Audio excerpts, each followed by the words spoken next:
আসসালামু আলাইকুম। অনেকেই বলেন যে আমার পাখি আছে 100টি কিংবা 50টি আছে আমার পাখি, কিন্তু ডিম পাড়তেছে 20টি কিংবা 30টি। এটা পারার কারণ হচ্ছে নতুন নতুন কোয়েল পাখি ডিম পাড়ার সময় সম্পূর্ণ প্রোডাকশনে আসে না। ওদের সম্পূর্ণ প্রোডাকশনে আসতে প্রায় 1 মাস লেগে যায়। ডিম পাড়া থেকে শুরু করে সম্পূর্ণ প্রোডাকশনে আসতে প্রায় 1 মাস লেগে যায়। তো সবাই মানে চিন্তা করবেন না, ওরা ডিমে চলে আসবে। ওদের খাবার দিবেন, নিয়মিত খাবার দিবেন, ওদের পরিচর্যা করবেন, লেয়ার 1 ফিট দিবেন।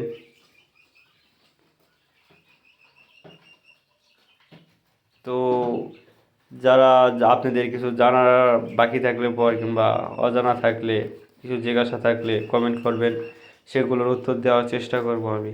তো সবাই ভালো থাকবেন। আল্লাহ হাফেজ। আসসালামু আলাইকুম।